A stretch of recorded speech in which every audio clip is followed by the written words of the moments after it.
Ito guys, binisita na naman ako sa aking kulilit. Ayan. Mamaya lalabas na naman siya kasi ang aming madam ay bababa na rin. Aking alaga ding alaga. Gagalit siya pag mayroong pumapasok dito. Aawayin muna niya. Kailangan niya makakatikim muna bago niya tanggapin.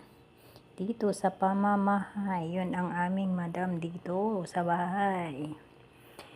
Ayan, napaka-cute naman ito. Tuwing umaga nagbubukas ako, siya ay tumatakbo agad at pumapasok sa aming loob na bahay.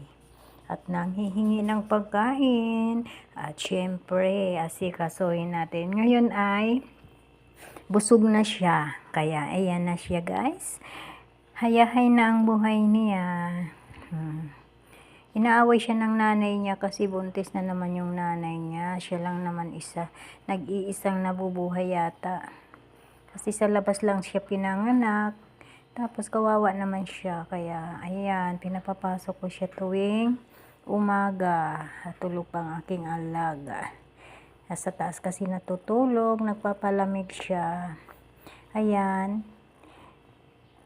May pagkain din sila sa labas. Nilalagyan ko ng pagkain sa labas para busog sila kasama yung nanay. At yung mga pagala-gala din. Ayun.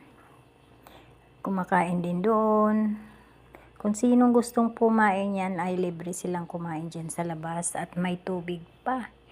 Yan, nilalagyan ko na sila ng pagkain para hindi sila magugutom. Kasi kawawa naman mga nasa labas lang silang mga pagala-gala lang sila.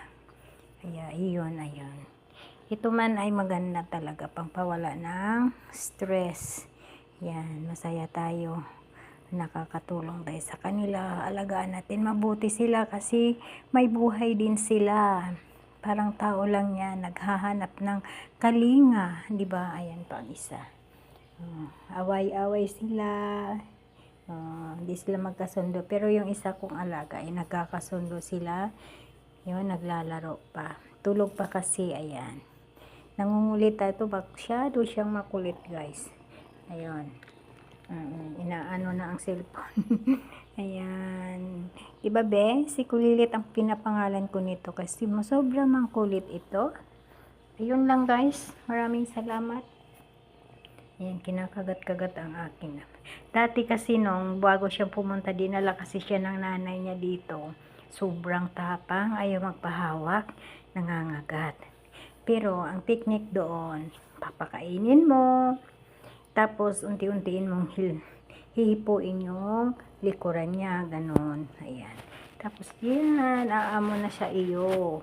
Hanggang pumapasok-pasok na siya dito sa amin.